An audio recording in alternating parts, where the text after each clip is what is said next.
Shalom, puji Tuhan, Bapak Ibu Saudaraku yang saya kasih. Kita masuk kembali dalam pelajaran baptisan katekisasi. Secara khusus pada perjumpaan kita kali ini, kita akan melanjutkan materi kita. Secara khusus pada perjumpaan kita kali ini, kita akan belajar bagaimana seharusnya kita yang sudah diselamatkan, ya, kita harus menjadi saksi. Karena itu tema yang akan kita bahas adalah menjadi saksi bagi Kristus. Inilah pekerjaan rohani. Ya, mari kita siapkan hati kita, ya, dan tentu Alkitab kita. Dan fokus perhatian kita pada kesempatan yang baik ini adalah 2 Korintus pasal 5 ayat 14 sampai pasal 6 ayat 2. Ayat-ayat ini kita akan baca secara bertahap. 2 Korintus pasal 5 ayat 14 sampai pasal 6 ayat yang kedua. Mari kita berdoa. Bapa kami dalam sorga, sungguh kami bersyukur buat waktu yang sudah Kau berikan bagi kami, sehingga pada saat ini kami boleh kembali belajar dari firman-Mu. Mampukan kami untuk memahami pesan Tuhan. Sebagai orang yang sudah diselamatkan, sudah ditebus, kami sadar ada tugas panggilan yang harus kami responi, tanggapi. Pakai hamba-Mu dalam urapan Roh Kudus, kami serahkan pemberitaan firman-Mu ini. Dalam nama-Mu Tuhan Yesus kami berdoa. Haleluya. Amin. Puji Tuhan, Bapak Ibu Saudaraku yang saya kasih dalam Tuhan Yesus Kristus. Kita belajar hari ini, ya, bagaimana kita sebagai orang Kristen menyadari tugas dan panggilan hidup kita. Dalam perjumpaan kita kali ini, kita belajar sebagai orang Kristen digerakkan. Ada kesadaran untuk digerakkan menjadi saksi bagi Tuhan Yesus yang sudah menyelamatkan kita dari dosa. Nah, kembali kita melihat gambar, ya, gambar yang menjadi fokus kita. Kita tahu ada gambar yang berbentuk garis salib yang berbentuk horizontal. Itu kaitan erat dengan apa? Persekutuan dan kesaksian. Kita sudah belajar tentang vertikal, doa, dan firman. Nah, sekarang ini kita akan belajar bagaimana kita bisa menjadi saksi garis horizontal. Nah, saudara yang saya kasih, seorang Kristen yang taat dalam perbuatan itu dapat digambarkan sebagai salib Yesus Kristus. Kuasa kasih Allah bekerja di dalam kehidupan kita dapat dilambangkan dengan salib Yesus Kristus. Bagian yang tegak lurus yang saya katakan tadi secara vertikal menunjukkan hubungan pribadi kita dengan Tuhan melalui doa dan membaca firman Allah. Sedangkan bagian yang mendatar horizontal itu menunjukkan relasi kita dengan sesama, yaitu melalui persekutuan dengan saudara-saudara seiman, dengan orang-orang seiman dengan kita, yaitu gerejanya, dan bersaksi. Ini sama dengan penginjilan kepada orang-orang yang belum mengenal Tuhan. Nah, apakah sebabnya orang-orang Kristen harus bersaksi? Artinya bercerita tentang imannya kepada Tuhan Yesus, ya, kepada orang-orang yang ada di sekitarnya yang belum mengenal Tuhan atau calon umat. Nah, saudaraku yang saya kasih dalam Tuhan Yesus Kristus, yang pertama kita lihat dalam 2 Korintus 5 ayat 14. Ini sebagai dasar, ya. 2 Korintus 5 ayat 14, sebab kasih Kristus yang menguasai kami, karena kami telah mengerti bahwa jika satu orang sudah mati untuk semua orang, maka mereka semua sudah mati. Yang pertama, sebab kasih Kristus menguasai kita. Jadi kita menjadi saksi Kristus oleh karena kasih Kristus yang menguasai kita. Perasa kasih Kristus dalam ayat ini, agape, Kristou, itu bisa berarti kasih yang ditunjukkan oleh Kristus atau kasih kepada Kristus. Sementara dikatakan tadi kasih Kristus yang menguasai kami. Kata menguasai dari kata suneko itu berarti memegang dengan kuat, ya, memegang dengan kuat atau menekan. Jadi kata menguasai ini di sini artinya merujuk kepada penguasaan yang besar. Jadi kasih Kristus betul-betul menguasai diri kita sehingga kita menjadi saksinya. Nah, saudaraku, kita dapat mengambil kesimpulan bahwa kasih Kristus bukan sekadar bersifat inspiratif, artinya sebagai teladan, bukan pula sekedar bersifat persuasif sebagai dorongan, bukan hanya secara kognitif sebagai peristiwa sejarah di kayu salib di mana Yesus pernah mati untuk kita. Jadi Paulus sedang membahas tentang suatu fakta kenyataan yang terjadi dalam hidupnya. Ini merupakan pengalaman Paulus bersama dengan Tuhan. Kasih Kristus benar-benar menguasai hatinya. Pilihan bentuk kata kerja present tense pada kata suneko atau sunekei itu semakin menegaskan makna ini. Jadi pengalaman ini bukan hanya peristiwa di masa lalu di mana Yesus pernah mati di salib. Ya, lalu Paulus punya pengalaman ditangkap Tuhan. Ini merupakan pengalaman sehari-harinya Paulus dengan Tuhan Yesus, di mana kasih Kristus menguasai hidupnya. Saudaraku, mungkin kita sendiri belum sungguh-sungguh belum serius mengasihi orang lain. Tetapi Tuhan Yesus mengasihi mereka dan mengorbankan diri untuk mereka. Karena kita hidup dalam Kristus, maka kasih-Nya ada di dalam kita dan akan menggerakkan kita untuk menyatakan kasih Allah kepada orang lain melalui kita. Sehingga semua orang akan ditarik untuk datang dan percaya kepada Tuhan Yesus. Nah, puji Tuhan. Jadi kasih Kristus yang memungkinkan kita, kasih Kristus yang menguasai, ya, yang mendorong, menggerakkan kita, yang memungkinkan kita bisa meyakinkan orang lain juga sebagaimana pengalaman kita bersama dengan Tuhan. Yang kedua, sebab kita hidup untuk Yesus Kristus. Ini dasar yang kedua. Sebab kita hidup untuk Yesus Kristus. 2 Korintus 5 ayat 15. Dan Kristus telah mati untuk semua orang, supaya mereka yang hidup tidak lagi hidup untuk dirinya sendiri, tetapi untuk Dia yang telah mati dan telah dibangkitkan untuk mereka. Amin. Saudaraku, kematian Tuhan Yesus memiliki sebuah tujuan. Jadi Yesus tidak sekedar Dia mati di atas kayu salib sebagai orang yang kita kenal, mungkin kita pahami, oh sebagai martir. Oh enggak. Ya, Yesus mati karena memiliki sebuah tujuan. Nah, tujuan ini berkaitan, tujuan ini berhubungan dengan tujuan hidup saudara dan saya. Yesus telah mati untuk semua orang. Supaya apa? Supaya mereka yang hidup tidak lagi hidup untuk dirinya sendiri, tetapi untuk Tuhan yang sudah mati dan yang telah dibangkitkan untuk mereka. Itu pernyataan tadi. Nah, saudaraku, artinya tidak cukup bagi kita hanya untuk dibebaskan dari hukuman. Ya, tidak cukup kalau kita sekedar dilepaskan dari kesia-siaan. Ya, Kristus ingin memberikan nilai, value kepada hidup kita. Nah, nilai itu berkaitan erat dengan orientasi hidup ini.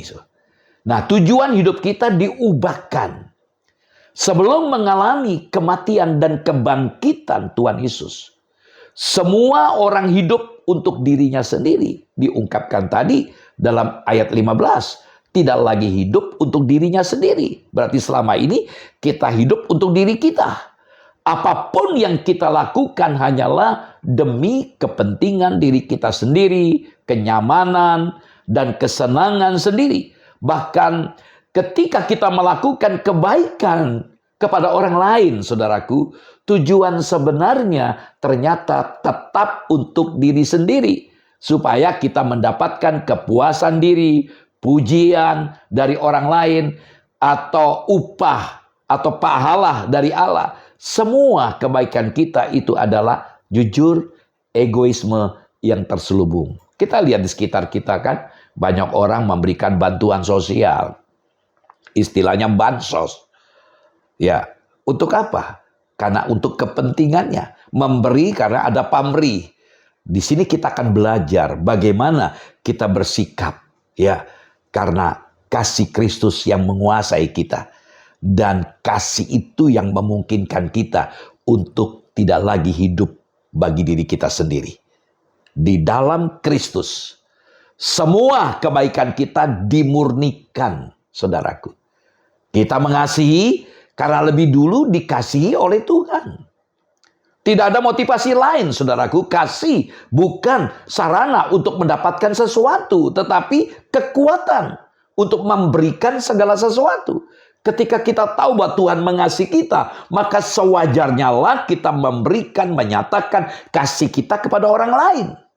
Jadi saudara, sebelum menjadi seorang Kristen, kita hidup hanya untuk diri kita sendiri.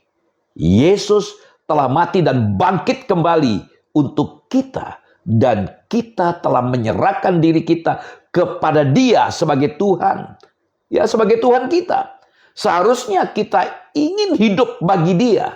Ya, hidup bagi Dia. Dan melakukan kehendaknya, kerinduannya, keinginannya. Yaitu apa? Bersaksi kepada orang-orang yang belum percaya, yang belum mengenal Tuhan Yesus. Yang ketiga, sebab semua orang memerlukan Yesus. Ini yang penting. Kenapa kita harus bersaksi? Karena orang memerlukan Yesus. 2 Korintus 5 ayat 16. 2 Korintus 5 ayat 16. Sebab itu kami tidak lagi menilai seorang juga pun menurut ukuran manusia. Dan jika kami pernah menilai Yesus menurut ukuran manusia, sekarang kami tidak lagi menilainya demikian. Amin. Nah, kata sambung yang digunakan dalam ayat ini, ayat 16, sebab itu. Nah, sebab itu merujuk balik ke bagian sebelumnya. Dalam ayat yang sudah kita baca tadi, dan Yesus telah mati untuk semua orang supaya mereka yang hidup tidak lagi hidup untuk dirinya sendiri, tapi untuk Tuhan, untuk Dia yang telah mati dan telah dibangkitkan untuk mereka. Ayat 15 yang sudah kita baca tadi. Saudaraku, kita dihidupkan oleh Kristus supaya kita bisa hidup bagi Dia. Nah, perubahan kepemilikan dan tujuan kehidupan ini, saudaraku, memengaruhi cara kita memandang segala sesuatu, termasuk memandang orang lain. Jadi Paulus dulu menilai orang lain bukan sekadar secara manusia, tetapi secara kedagingan atau keduniawian. Cara pandang yang bertabrakan dengan firman Tuhan. Itulah Paulus, tokoh agama. Namun dia melihat dengan cara pandang yang tidak seperti Tuhan. Sehingga dia melakukan hal yang tidak pantas, ya, mendorong umat untuk membunuh Stefanus, bahkan mengejar orang-orang Kristen. Itu contoh. Paulus dulu bukan hanya menilai manusia secara keliru, tapi juga menilai Yesus secara keliru pula, saudaraku. Sebelum perjumpaannya dengan Tuhan Yesus dalam perjalanannya menuju ke Damsyik, itu dibahas dalam Kisah Rasul pasal 9. Paulus menganggap Yesus hanyalah seorang nabi. Ya, bahkan nabi palsu. Dan penghujat Allah. Yesus layak disalibkan. Dan para pengikutnya pantas untuk dihukum dan dibunuh. Sehingga tidak heran Stefanus dirajam batu. Saudaraku, mengapa Paulus berpikir seperti itu? Hal ini sedikit banyak dipengaruhi oleh kebanggaannya terhadap legalisme Yahudi, terhadap agama Yudaism. Keselamatan itu diukur dari kesalehan. Sedangkan kesalehan itu adalah tentang menaati deretan-deretan perintah-perintah dan menjauhi berbagai larangan. Itu yang diajar hukum Taurat. Perkenanan Allah ditentukan oleh ketaatan manusia.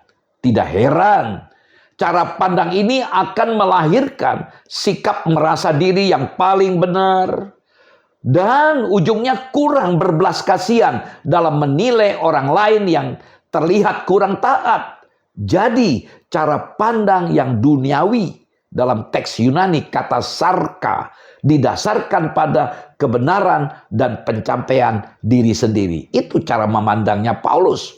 Nah saudaraku, jikalau kita memandang atau menilai seseorang menurut ukuran manusia, saudaraku, ada yang baik dan ada yang tidak baik. Tetapi dari pandangan Allah, semua orang telah berbuat dosa. Roma 3:23. Dan perlu diselamatkan oleh iman di dalam Yesus Kristus.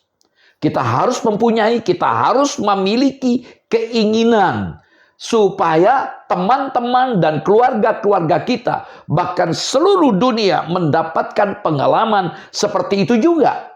Hal ini tidak akan terjadi kalau kita berdiam diri saja dan tidak memberitakan kesaksian kita kepada mereka, orang-orang yang belum mengenal Tuhan. Yang keempat, sebab kita sendiri telah diperdamaikan dengan Allah. Ini dasar yang kuat. Kita sudah diperdamaikan dengan Allah. Kita mengalami yang namanya justification, pembenaran. Ada rekonsiliasi. Murka Allah yang harusnya diberikan kepada kita dibatalkan melalui kematian Yesus di kayu salib. Sungguh luar biasa. Nah, kalau kita menyadari sebagai orang yang sudah berdamai, mari kita lihat ayat ini. 2 Korintus 5 ayat 17 sampai 18a. 2 Korintus 5 ayat 17 sampai 18a. Jadi siapa yang ada dalam Kristus, ia adalah ciptaan baru. Perhatikan sini. Jadi siapa yang ada di dalam Kristus, ia adalah ciptaan baru. Yang lama sudah berlalu, sesungguhnya yang baru sudah datang. Dan semuanya ini dari Allah yang dengan perantaraan Kristus telah mendamaikan kita dengan dirinya. Amin. Saudaraku, jadi kita yang percaya sudah dibenarkan. Ya, selamat dari dosa. Dan diperdamaikan dengan Allah sehingga kita bisa menggapai Allah, sehingga kita bisa menggapai sorga, sehingga kita bisa memanggil Allah itu ya Abah, ya Bapa. Ada akses untuk datang pada Allah karena Yesus sudah mati untuk saudara dan saya. Saudaraku, jadi kita sebagai orang yang beriman sudah dibenarkan. Kita dibebaskan dari dosa, sudah mengalami rekonsiliasi. Karena apa? Karena kita ada di dalam Kristus. Luar biasa kan? Kita ada dalam Kristus. Yang kedua, kita menjadi ciptaan baru. Yang ketiga, yang lama sudah berlalu dan yang baru sudah datang. Inilah value yang luar biasa. Nah, saudaraku, jadi cara pandang yang baru di dalam Kristus menghadirkan sesuatu yang benar-benar berbeda. Ada pembaruan yang bersifat total. Dari ungkapan dan kalimat yang digunakan dalam teks Yunani terlihat bahwa perasaan Paulus sangat bergejolak ketika menyatakan kebenaran ini, saudaraku. Seolah-olah dia sedang berteriak kegirangan, ciptaan baru, ciptaan baru. Dia lantas menambahkan hal-hal yang lama sudah berlalu dan menutupnya dengan sebuah seruan lagi. Lihat, yang baru sudah datang. Dalam teks bahasa kita yang kita gunakan terjemahan bahasa Indonesia, sesungguhnya saya lebih senang dengan kata lihat. Jadi kata baru muncul 2 kali. Ditambah keterangan bahwa yang lama sudah berlalu. Puji Tuhan. Jadi apa yang membuat pembaruan ini bisa terjadi, saudaraku? Kuncinya terletak pada apa? Di dalam Kristus. Di dalam Kristus yang membuat kita mengalami namanya pembaruan. Kristus membawa pembaruan secara total. Yang lama benar-benar berlalu. Di dalam Dia, Kristus, ada penerimaan, ada pengakuan, ada rasa aman bagi orang-orang berdosa yang mau percaya kepadanya. Nah, semua ini dikaruniakan oleh Allah kepada manusia tanpa memandang usaha dan pencapaian mereka. Semua ini adalah anugerah. Cuma-cuma, pemberian cuma-cuma berdasarkan karya Kristus, karya Yesus bagi mereka yang percaya. Jadi bagaimanapun rusaknya, bagaimanapun bejatnya kita, ketika kita mengakui kita manusia berdosa dan kita membutuhkan Tuhan, maka Tuhan menerima kita. Kita diselamatkan bukan oleh karena perbuatan kita, tapi karena anugerah Allah. Dan kita percaya kepada Dia yang mati untuk kita, maka kita menjadi orang yang diperbarui. Saudara yang saya kasih, pemulihan ini bahkan bukan hanya berkaitan dengan orang-orang yang percaya. Penggunaan pemakaian kata ciptaan, kata ketisis, bukan manusia, antropos, menyiratkan bahwa Paulus memikirkan kita sebagai bagian dari seluruh ciptaan. Paulus sedang memikirkan pemulihan yang lebih luas, yaitu apa? Yaitu pemulihan segala sesuatu di dalam Kristus, langit dan bumi yang baru. Nah, kata kerja telah datang dalam bentuk tenses perfect yang menyiratkan sebuah tindakan yang sudah terjadi. Dan hasilnya terus ada sampai sekarang ini. Pembaruan ini sudah dimulai oleh Yesus melalui karya penebusannya di kayu salib. Walaupun segala sesuatu belum sepenuhnya dipulihkan, tetapi proses pembaruan sudah dimulai. Puji Tuhan. Jadi paling tidak proses itu sudah terjadi pada setiap orang-orang percaya. Saudaraku, siapa saja yang percaya kepada Yesus, dia menjadi ciptaan yang baru. Kelak nanti bersama-sama dengan ciptaan yang lain, dia akan dipulihkan sepenuhnya. Pembaruan yang terjadi pada kita dan seluruh ciptaan berdasarkan penebusan Yesus yang cuma-cuma seharusnya mengubah cara pandang kita, saudaraku. Sehingga di sini kita belajar mengucap syukur. Kita bisa diterima, kita dihargai oleh Tuhan. Kita yang begitu rusak dicintai, kita diterima. Begitu berharganya kita. Dan cara pandang ini akan mengubah sikap hidup kita. Penilaian kita terhadap orang lain menjadi lebih beranugerah. Ketika orang itu di luar Tuhan, hati kita bergejolak. Ya, kita punya beban untuk memikirkan mereka.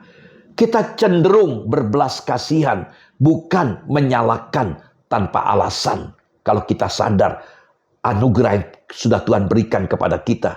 Menasehati, bukan menghakimi. Memahami, bukan menggurui. Bukanlah Yesus sudah memperlakukan kita demikian yang begitu rusak. Kita diterima, kita dihargai. Dia mati untuk kita. Pembaruan di atas juga seharusnya mengubah cara pandang kita terhadap keadaan. Kita tidak boleh kehilangan harapan. Meskipun saat ini kita sedang diperhadapkan dengan pergumulan. Kalau segala sesuatu saja pada akhirnya akan dipulihkan, tidak ada alasan untuk meragukan bahwa Allah sanggup dan akan mengubah keadaan kita. Dia pasti memiliki cara, mempunyai cara untuk menyediakan pertolongan. Dia tidak akan meninggalkan Bapak Ibu Saudara. Dia tidak akan pernah meninggalkan kita. Immanuel, Dia selalu beserta dengan kita. Yang kelima, sebab Allah telah mempercayakan tugas ini kepada kita. Ini dasar. Kenapa kita bersaksi? Karena Tuhan mempercayakan kita. Bukan Tuhan percaya kepada malaikat, bukan kepada makhluk lain, tapi kepada Anda dan saya yang sudah diselamatkan, sudah dibebaskan. Mari kita lihat ayatnya. 2 Korintus 5 ayat 18 sampai 19. 2 Korintus 5 ayat 18 sampai 19. Dan semuanya ini dari Allah, yang dengan perantaraan Kristus telah mendamaikan kita dengan dirinya, dan yang telah mempercayakan pelayanan pendamaian itu kepada kami. Sebab Allah mendamaikan dunia dengan dirinya oleh Kristus, dengan tidak memperhitungkan pelanggaran mereka. Ia telah mempercayakan berita pendamaian itu kepada kami. Amin, puji Tuhan. Nah saudaraku, dari ayat ini kita bisa melihat kita Saudara dan saya, orang-orang Kristen adalah alat Allah. Ya, Allah ingin memakai kita untuk memberitakan kabar baik, yaitu Injil, dan melayani Tuhan dalam dunia ini. Allah ingin agar seisi dunia itu bertobat dan bersekutu dengan Dia. Itulah hati Allah. Dia tidak ingin menghukum orang. Kasih Allah yang memungkinkan bisa begitu. Namun ingat, dalam keadilan Dia pasti akan menghukum dosa. Ya, karena itu kita sadar, satu sisi Dia ingin supaya kita selamat. Karena itu marilah kita sampaikan ini kepada setiap orang yang belum mengenal Tuhan. Inilah tugas pelayanan pendamaian. Ini tugas berita pendamaian. Nah, kedua tugas ini dipercaya pada kita. Pelayanan pendamaian, berita pendamaian, ini tugas kita. Kalau kita tidak setia dan rajin melaksanakan tugas berbakti ini, tidak ada rencana lain yang dipakai Allah untuk melakukan kehendaknya. Allah ingin kita perhatikan sini, betapa perlunya kita setia, rajin menjalankan tugas pelayanan pendamaian dan berita pendamaian. Bila tidak, kita lihat saudara kita, teman kita akan binasa. Nah, ini hal yang perlu kita pahami. Perasa, ayat kita baca tadi, dan semuanya ini dari kata Yunani tadepanta di awal ayat 18. Itu menunjukkan bahwa ayat ini masih berkaitan dengan bagian-bagian sebelumnya. Terutama dalam ayat 16-17 yang sudah kita baca tadi. Seluruh proses karya penebusan berasal dari Allah. Dialah yang mengambil inisiatif. Dialah sang inisiatornya. Dialah yang bekerja dari awal sampai akhir. Dia bukan Allah yang suka menunggu. Dia bukan Allah yang suka membiarkan manusia berusaha tetapi sia-sia. Allah ingin, itulah hati Allah. Saudaraku, secara khusus Paulus menyebutkan dua tindakan Allah di ayat 18 yang nanti juga diulang lagi dengan kalimat yang berbeda di ayat 19. Dua ayat ini bersifat paralel. Yang satu menjelaskan yang lain. Pertama, kita lihat tindakan yang pertama adalah mendamaikan kita dengan dirinya. Ayat 18a, 19a. Konsep ini menyiratkan bahwa sebelumnya ada permusuhan antara Allah dan manusia karena dosa. Saudaraku, sejak jatuh ke dalam dosa, manusia sengaja menghindarkan diri dari Allah dan menyalahkan Dia. Kita lihat dalam Kejadian 3 ayat 7-12. Ya, manusia tidak bisa mengakui bahwa dirinya bersalah. Tuhan sudah berkata, jangan kau sentuh makan buah itu. Tapi mereka malah menyalahkan Tuhan. Di samping itu mereka saling menyalahkan. Adam menyalahkan istri, istri menyalahkan si ular. Ya, saudaraku, ujungnya Allah yang disalahkan. Saudaraku, semua menyeleweng dan tidak ada yang mencari Allah. Dalam Roma pasal 3 dibahas itu. Nah, dalam anugerahnya Allah tidak tinggal diam. Dia mencari manusia. Dia tidak mau menyerah untuk mendapatkan kita. Sebagai contoh kita lihat, saudaraku. Kita lihat dalam kisah, misalnya ketika Yesus di rumah ya Zakius, ahli Taurat orang Farisi protes. Kenapa Yesus makan di rumah orang berdosa? Yesus katakan, anak manusia datang untuk mencari dan menyelamatkan yang hilang. Itulah hati Tuhan. Dia ingin menyelamatkan orang. Jadi Allah punya inisiatif. Ketika Adam dan Hawa jatuh dalam dosa, ya, kita melihat di sini. Kita melihat bagaimana sikap Allah ketika Adam dan Hawa jatuh di dalam dosa. Yang dilakukan itu adalah, Allah mencari. Di manakah kau? Itulah hati Allah. Kasihnya, kasih yang mencari. Saudaraku yang saya kasih dalam Tuhan Yesus Kristus. Tindakan Allah yang kedua adalah mempercayakan berita pendamaian. Ya, tidak cukup bagi kita untuk menerima pendamaian saja. Allah bekerja di dalam dan melalui kita, saudaraku. Dia berkenan memakai Anda dan saya dalam pelayanan pendamaian. Yang kita sampaikan itu adalah berita pendamaian. Pendamaian ini bukan hanya menjadi berita atau isi dari pelayanan, tapi juga mewarnai cara pelayanan Paulus. Walaupun sebagai jemaat di Korintus termakan oleh omongan para rasul palsu sehingga memiliki pikiran yang buruk tentang Paulus, Paulus tetap menyikapi semuanya dengan penuh kasih, penuh cinta. Dia selalu berusaha menguasai dirinya karena dia tahu bahwa dirinya selalu dikuasai oleh kasih Kristus sehingga dia tidak terluka. Luar biasa. Nah, adalah sesuatu yang ironis, saudaraku, apabila pelayan pendamaian tidak mampu menyelesaikan pertikaian dengan kelemah lembutan. Bukankah akan menjadi sebuah guyonan apabila seorang pemberita pendamaian justru menjadi pencetus perselisihan? Kan aneh kan? Kalau kita menyampaikan berita pendamaian, harusnya kita betul menjadi juru damai yang baik, bukan membuat sesuatu yang tidak benar. Sayangnya, situasi ironis inilah yang sering terjadi di sekitar kita. Kita gagal menjadi agen perdamaian, ya, baik di tempat pekerjaan, baik dalam keluarga, baik di kampus, dimanapun kita berada, ya, saudaraku, bahkan di gereja. Tidak jarang kita menjadi penyulut pertengkaran, atau boleh istilahnya troublemaker, kita pembuat masalah. Saudaraku, Tuhan Yesus bukan sekedar memberikan teladan, memberikan contoh. Dia juga membawa perubahan.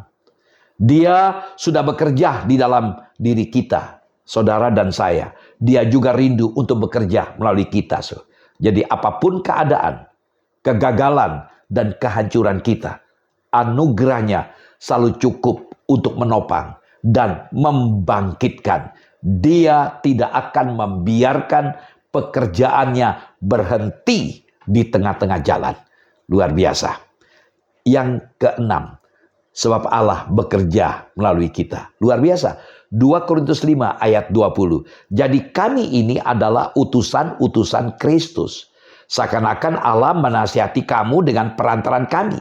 Dalam nama Kristus kami meminta kepadamu, berilah dirimu didamaikan dengan Allah. Amin. Nah, saudaraku, dari ayat ini kita bisa melihat dua hal. Kita adalah utusan-utusan Kristus. Yang kedua, Allah menasihati orang lain melalui kita.